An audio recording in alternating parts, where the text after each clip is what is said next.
question que l'on peut vous poser, Haït Ahmed, c'est de savoir si au travers de cette revendication culturelle, il n'y a pas une revendication politique avec la recherche à long terme d'une certaine autonomie et pourquoi pas d'une certaine indépendance.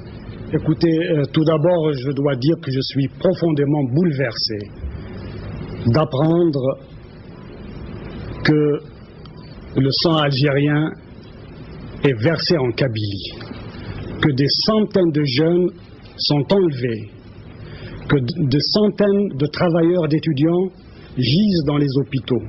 Je viens d'apprendre que tous les médecins de l'Algérois ont été appelés à la rescousse. Je dénonce le caractère fasciste de la répression devant des manifestations dont tout le monde s'accorde à dire qu'elles ont été pacifiques, qu'elles ont été non sectaires. Nous avons assisté à un processus digne des méthodes staliniennes. On évacue les journalistes de la Kabylie, les témoins gênants, on téléguide des éditoriaux. Monsieur Haït Ahmed, est-ce que vous pouvez me répondre quand même? Est-ce que derrière cette revendication, il y a un but politique d'autonomie? Il est certain que la revendication culturelle en Kabylie s'inscrit dans l'ensemble des revendications sociales, politiques et culturelles de l'Algérie.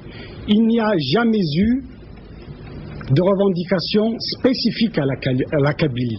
Si nous avons dénoncé le jacobinisme, la surbureaucratisation, c'est parce que nous considérions que le droit à l'autodétermination ne peut se réaliser sans une décentralisation, sans la possibilité pour les populations concernées d'édifier elles-mêmes les institutions culturelles, politiques et économiques de leur pays. Donc des revendications sociales uniquement, sociales et politiques, mais vous ne souhaitez pas un jour avoir plus d'autonomie, avoir, disons, un parlement kabyle? Vous savez, cela fait plus de 2 ans que nous faisons un travail de conscientisation en Algérie, où précisément, face à un univers de mythes, de slogans, je dirais, de tartufferie, qui a récupéré tous nos mots d'ordre et tous les mots d'ordre socialistes et révolutionnaires, nous avons opposé les mots d'ordre d'autonomie personnelle, c'est-à-dire autonomie individuelle,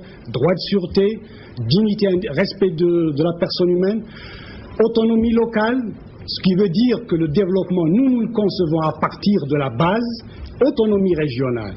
Parce que si nous sommes pour le régionalisme positif et démocratique, pour ramener le pouvoir au niveau populaire, nous dénonçons les régionalismes dont les appareils d'État sont devenus de véritables citadelles. Monsieur Haït, le gouvernement algérien vous accuse d'être manipulé par l'étranger. Écoutez, ce sorte d'accusations, n'est-ce pas, elles sont banalisées par Pol Pot, par Amin Dada, par Pinochet, et je dirais par Babrak, et qu'elles font partie de la pathologie du sous-développement politique. Comment le voyez-vous? problème est là, comment nier l'existence d'une population berbère? On l'a évacuée de la charte de droit divin, la charte dite nationale, n'est-ce pas? Comment nier l'existence d'une culture? Algérien n'a pas, disons, d'héritage dynastique ou monarchique. Il est issu du droit à l'autodétermination. Et dès l'instant où ce droit a été confisqué, il y a une illégitimité originelle.